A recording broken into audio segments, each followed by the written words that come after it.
Apapun yang kamu anggap itu sulit, Allah mampu membuatnya mudah untukmu, maka berdoalah. Selamat pagi untuk anak didik saya, terkhusus untuk kelas 5. Ya, mungkin kamu sudah mulai jenuh ataupun kamu bosan dengan media pembelajaran seperti ini. Akan tetapi apa dikata, inilah yang terbaik untuk kita semua. Semoga dimanapun kamu berada tetap dalam lindungan Tuhan, begitu juga dengan keluarga kita yang lainnya. Baik, kita masuk ke pertemuan yang kedua. Ya, minggu yang lalu kita sudah mempelajari, kita mengulas kembali mempelajari apa itu presentasi, ya, apa itu presenter, dan apa 3 hal utama yang harus dilakukan seorang presenter. Ya, itu semua sudah kita pelajari, dan saya yakin kamu sudah mempersiapkannya, kamu sudah menguasainya, kamu sudah mencatatnya di dalam buku catatan tik kamu, ya, sebagai bekal kamu nanti untuk menghadapi ujian sekolah ataupun ulangan-ulangan harian yang akan saya adakan nantinya. Oke? Selamat datang di video pembelajaran bidang studi Teknologi Informasi dan Komunikasi kelas 5 bersama saya Bapak Jeriko Sanjaya Gultom Eskom selaku guru bidang studi TIK kamu di SD Budi Murni 7 Medan yang sudah sangat kamu rindukan. Baik, sebelum kita masuk ke materi pembelajaran kita, terlebih dahulu kita kembali mengetahui konsep sudah sejauh mana peta konsep pembelajaran kita. Ya, di minggu yang lalu kita sudah mempelajari pengertian apa itu presentasi, ya. Dan sekarang kita akan membuat, mengetahui berbagai aplikasi pembuat presentasi. Ya, jadi di sini kita nanti akan mengetahui, ya, apa-apa saja aplikasi pembuat presentasi yang ada di seluruh dunia, ya. Jadi kita akan mempelajarinya. Persiapkan dirimu. Kita masuk ke tujuan pembelajaran kita. Kenapa kamu mempelajari ini? Dan setelah kamu mempelajari ini, apa yang akan ada nanti di Oke? Ini dia tujuan pembelajaran kita, ya. Menjelaskan pengertian presentasi. Kemarin sudah saya jelaskan itu presentasi dan apa itu presenter dan apa 3 hal pokok yang harus diperhatikan seorang presenter. Sekarang kita akan masuk ke tujuan pembelajaran menyebutkan aplikasi pembuat presentasi.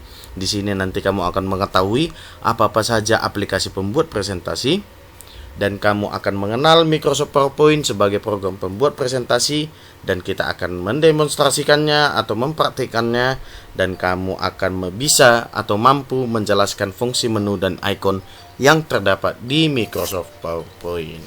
Oke? Jadi dengan tujuan pembelajaran itu, saya yakin kamu akan menguasai semua tujuan pembelajaran yang sudah saya buat sendiri. Baik? Ya. Kita akan masuk ke C, ya. Kita lihat mengenal program Microsoft PowerPoint dan bagaimana langkah-langkah untuk mengaktifkan Microsoft PowerPoint, ya. Baik.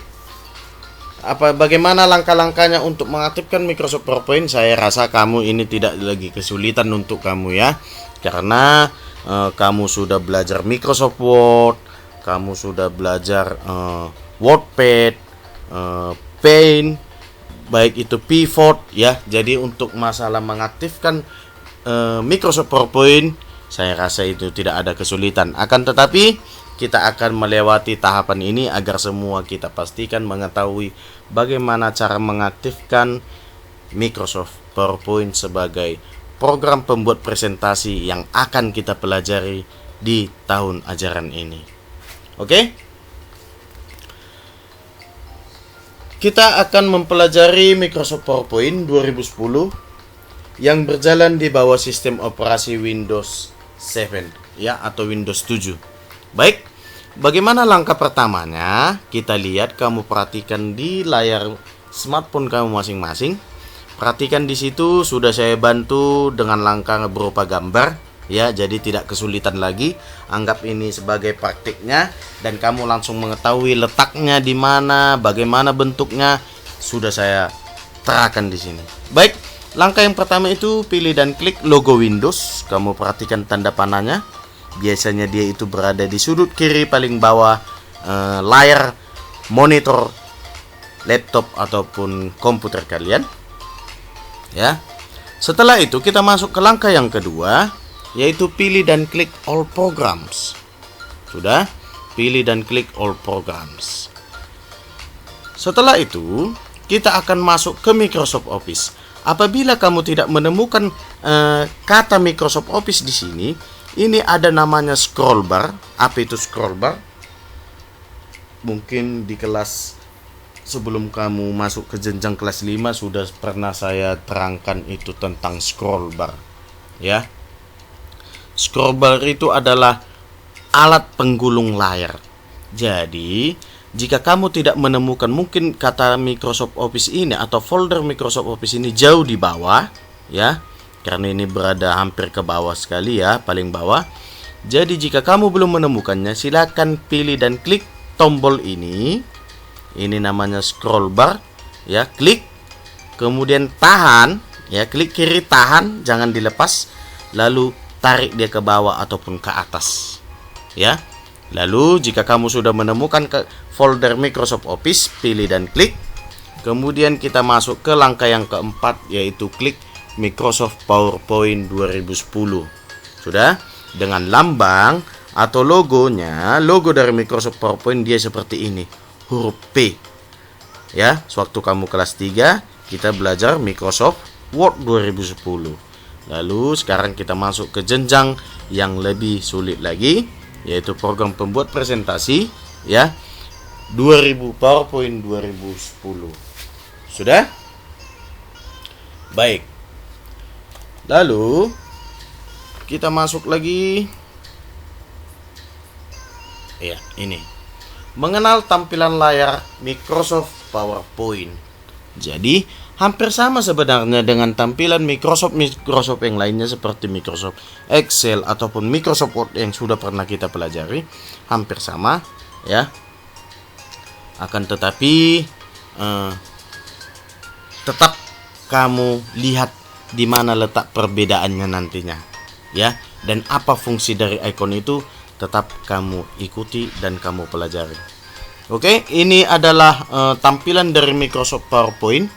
Kamu lihat, ini adalah tampilan Microsoft PowerPoint, ya. Jadi di situ ada dia seperti title bar sama seperti di Microsoft Word. Ada dia menu bar, ada peluncur kotak dialog cepat, ada dia icon-icon, ya. Jadi masih banyak lagi. Sudah? Ini dia tampilannya, sudah kamu perhatikan. Kita berada di menu home. Baik, yang pertama kita mengenal satu persatu. Ini adalah deretan menu, ya. Biasanya dikatakan ini adalah menu bar, ya. Jadi ini adalah deretan menu, ya. Di situ ada menu file. Di dalam menu file nanti ada dia berisi perintah-perintah seperti open, save, print, dan lain-lain, ya. Lalu ada dia menu home. Di dalam menu home dia nanti ada di situ grup clipboard, ada slide, ada font, ada paragraf, ada drawing, ada juga editing, ya. Dan icon di dalam menu home ada paste, cut, copy, format painter, new slide, dan lain-lain. Dan ini akan kita bahas satu persatu nantinya. Sudah? Lalu ada menu insert, ada design, ada transition, ada animation, ada slideshow, ada review, view, add-ins, dan Nitro Pro 10. Sudah? Nanti kita pelajari satu persatu dari setiap menu dan icon apa saja yang terdapat di dalam menu tersebut. Lalu yang kedua kita masuk ke, ya, title bar, ya. Jadi fungsi dari title bar ini adalah sama seperti di Microsoft Word yang pada saat kelas 3 kita pelajari. Title bar ini menampilkan nama, program, dan nama file yang sedang aktif. Jadi apabila contoh ya kamu simpan ini ya, kamu simpan dengan nama file pertemuan 1, sudah, dia akan membuat di sini nama file kamu di title bar ya. Jadi setiap kamu mengaktifkannya ya, dia akan menampilkan title bar atau nama file yang telah kamu simpan tadi. Sudah? Itu dia untuk title bar ya, menampilkan nama program dan nama file yang sedang aktif. Kemudian yang ketiga, toolbar akses cepat. Yang mana itu toolbar akses cepat? Dia ada di bagian sini. Sudah? Dia ada di bagian sini. Jadi kenapa dia dikatakan toolbar akses cepat? Kita garis bawahi cepat ya. Karena dia itu berfungsi untuk menambahkan tool-tool yang sering digunakan. Sebagai contoh, ini di sini ada icon save ya, ada icon undo dan repeat ya, dan juga bermacam lainnya ya. Fungsinya untuk apa? Jika kita ingin menyimpan suatu file atau dokumen ya, jika kita ingin menyimpan, tidak perlu lagi kita klik menu file, pilih dan klik lagi save ya, tidak perlu. Jadi tinggal pilih dan klik icon save yang berada di toolbar akses cepat. Jadi dia dimunculkan, dia langsung berupa icon di tampilan utama Microsoft PowerPoint itu. Sudah? Jadi untuk mengaktifkannya bagaimana? Cukup dengan klik satu kali. Sudah? Jadi di sini ada save, ada undo, ada repeat ya, dan lainnya. Lalu kita masuk ke tampilan yang keempat. Ada di situ peluncur kotak dialog cepat ya.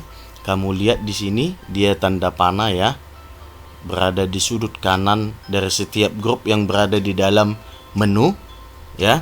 Lihat ini yang saya lingkar ini ya, begitu juga ada di sini ya. Itu dikatakan dengan peluncur kotak dialog cepat. Fungsinya untuk apa? Fungsinya untuk mengakses semua fitur dan pilihan menu yang kita pilih ya. Jadi semua fitur yang ada di dalam grup ini, contoh di grup ini, dia akan ditampilkan ya, dia akan ditampilkan semuanya ya. Jadi itu dia untuk peluncur kotak dialog cepat. Kemudian kita di sini akan dikenalkan dengan slide ya. Kita akan dikenalkan dengan slide.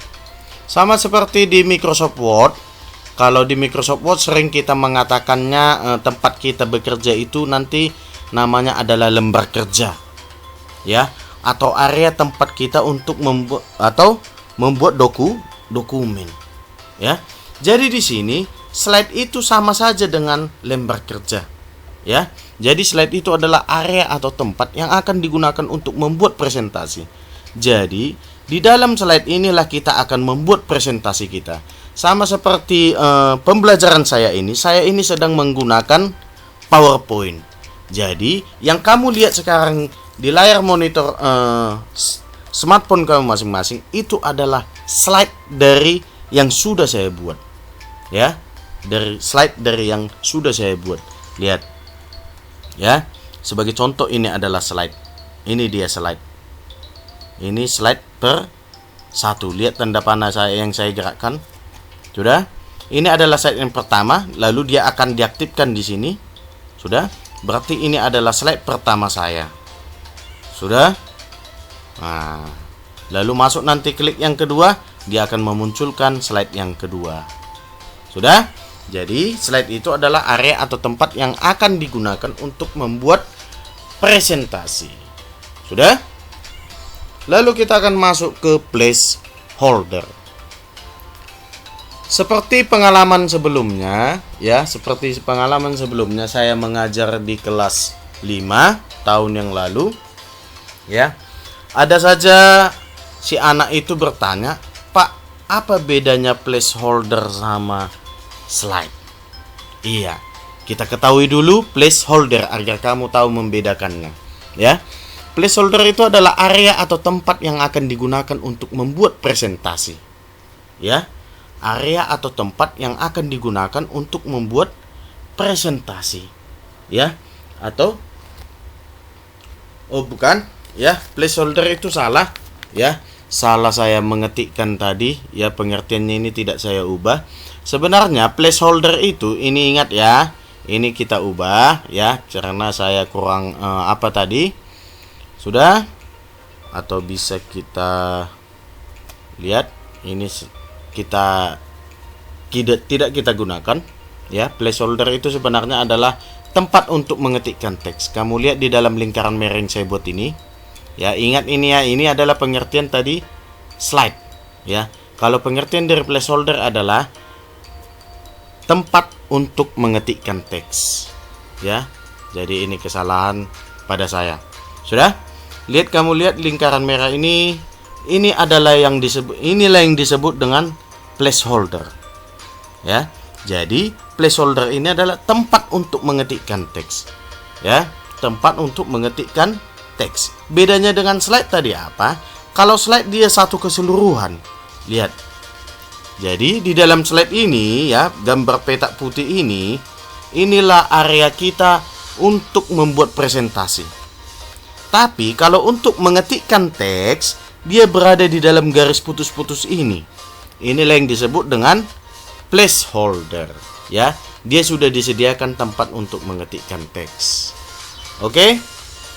Diingat tadi ya, ini kesalahan saya. Sebenarnya placeholder itu adalah tempat untuk mengetikkan teks.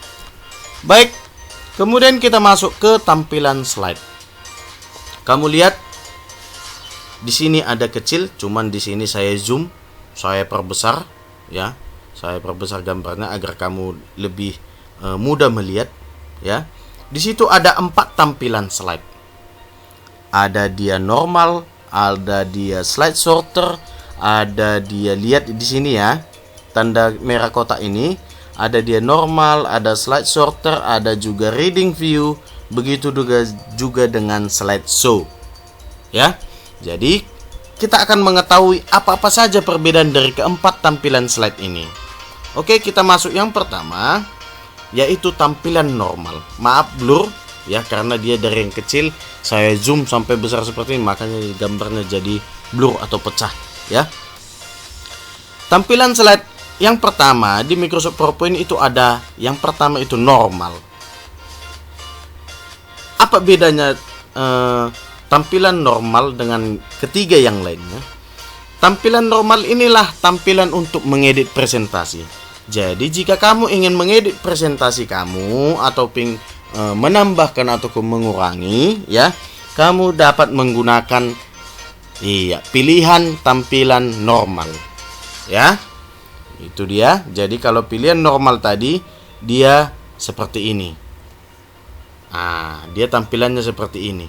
Ini adalah tampilan normal. Ini yang sedang diaktifkan karena dia diberi tanda kuning, dia seperti ini. Inilah yang disebut dengan tampilan normal. Jadi tampilan normal itu untuk mengedit presentasi. Kemudian kita masuk ke tampilan yang kedua yang ada di dalam PowerPoint, yaitu slide sorter.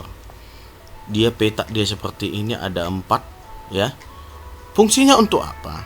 Fungsinya ini, slide sorter ini untuk menampilkan semua slide dalam ukuran kecil. Lihat, semua slide-nya dia akan menjadi ukuran kecil dan berurutan. Ya, kita lihat. Seperti ini. Jadi nanti dia ditampilkan kecil semuanya. Contoh ada 10 slide kita, lalu kita pilih dan klik slide sorter. Semua ke 10 slide tadi yang kamu buat tadi akan dimunculkan dalam satu tampilan, dia kecil-kecil. Sudah? Itu dia. Kemudian pilihan tampilan yang ketiga ada reading view. Fungsinya untuk apa? Untuk menampilkan slide satu persatu dalam ukuran besar. Ya. Jadi jika kamu pilih dan klik reading view, maka tampilan di layar monitor kamu ya akan dimunculkan slide kamu dengan ukuran yang besar satu persatu. Oke, itu dia untuk reading view. Kemudian kita masuk ke tampilan yang terakhir. Di situ ada slideshow. Ya. Fungsinya untuk apa? Untuk menjalankan presentasi. Sama seperti yang kamu lihat di monitor smartphone kamu ini, ya, seperti ini, media pembelajaran. Ini sudah saya gunakan icon slideshow, tampilan slideshow. Jadi, presentasi tadi yang saya buat ini atau materi pembelajaran saya ini sudah saya jalankan menggunakan icon slideshow, ya. Oke, sedikit nanti saya akan mempraktikkannya, ya. Atau boleh langsung kita praktikkan saja. Contoh ini adalah slide kita, ya, slide kamu. Ini adalah tampilan normal, jadi di sini boleh langsung saya edit, ya. Nah, teksnya, gambarnya bisa kita zoom, kita perkecil atau kita gimana. Disinilah kita untuk mengedit presentasi kita. Kemudian kita masuk ke tampilan slide sorter. Lihat, sama seperti yang saya katakan tadi, untuk menampilkan semua slide dalam ukuran kecil. Jadi slide saya tadi ada sekitar ada 20 slide. Jadi semua ditampilkan satu secara keseluruhan dengan ukuran yang kecil. Ini slide 1, 2, 3, 4, 5. Nah, oke. Kemudian kita masuk ke reading view. Apa tadi saya katakan reading view? Untuk menampilkan slide satu persatu dalam ukuran besar ini. Ya, berbeda dengan slide sorter. Kalau slide sorter, slide kamu ditampilkan dengan ukuran kecil, ya, tapi berurutan. Sekarang reading view ditampilkan slide kamu satu persatu dalam ukuran yang besar. Nah, dia seperti ini.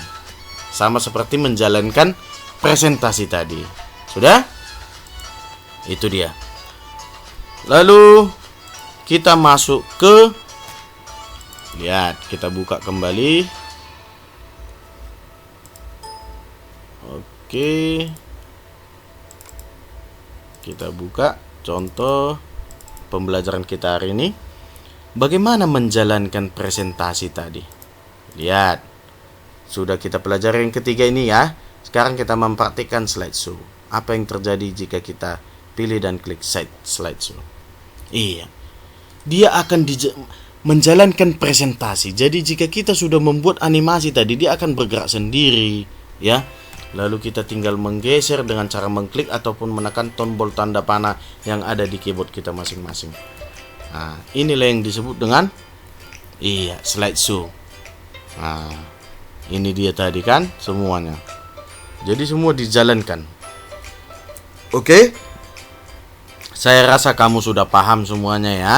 Tampilan slide, apa fungsinya, ya, apa itu normal, slide sorter, apa itu slideshow, ada reading view, ada juga placeholder, ada juga dengan title bar, menu file, semua saya jelaskan.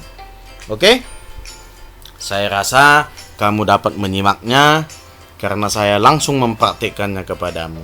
Jadi walaupun kamu walaupun tidak ada komputer di rumah ataupun laptop di rumah, jangan berkecil hati. Saya akan tetap mengembangkan bagaimana kamu itu tanpa praktek pun tapi kamu bisa mengetahuinya.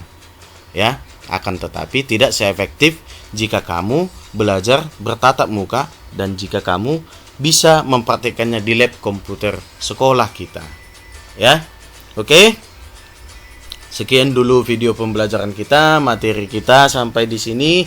Yang penting kamu di situ sudah memahami, ya, cara mengaktifkan Microsoft PowerPoint, ya. Lalu di situ kamu juga sudah paham tampilan-tampilan dari layar Microsoft PowerPoint, begitu juga dengan icon-iconnya. Sudah? Sekian video pembelajaran kita. Di akhir kata saya di sini ada kata bijak atau kata mutiara, ya. Orang bijak, disimak, ya. Orang bijak belajar ketika mereka bisa. Ya, jadi orang bijak itu tidak memandang waktu, ya. Jadi ketika mereka bisa belajar, silakan belajar, ya. Itu kalau orang bijak. Sedangkan orang bodoh belajar ketika mereka terpaksa. Ya, Jadi contohnya orang bodoh itu di mana di saat dia ujian, di situ baru belajar. Sudah, mau sampai larut malam, mau sampai dia terlambat bangun, ya. Jadi seperti itu.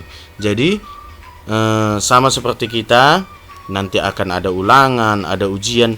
Jadi sebelum kita menghadapi ulangan ataupun ujian, kita sudah menguasai materinya dari setiap minggunya.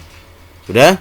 Jadi kamu persiapkan, silakan kamu buat catatan kamu. Jika kamu tidak sempat atau tidak bisa menyimpulkan dari ucapan saya, bisa langsung kamu catat dari setiap slide materi pembelajaran kita. Sudah, silakan caranya bagaimana? Silakan screenshot. Setiap berganti silakan screenshot, lalu nanti setelah ada waktu luang silakan kamu pindahkan ke catatan kamu. Sudah? Jadi pada saat praktek pun nanti atau pada saat ujian ataupun ulangan kamu tidak menjadi asal menebak jawaban, ya, asal-asal mengerjakan. Kamu sudah menguasainya. Ya, jadi ingat, orang bijak belajar ketika mereka bisa, orang bodoh itu belajar ketika mereka terpaksa. Oke, sekian dulu video pembelajaran kita bersama saya Bapak Jericho Sanjay Gultom Eskom. Terima kasih telah mengikuti video pembelajaran saya. Setelah ini akan ada kuis, silahkan kamu kerjakan, ya. Jangan sampai nilai kamu kosong. Kalaupun kamu tidak bisa mengikuti kuis hari ini, saya beri tenggang waktu 1 minggu.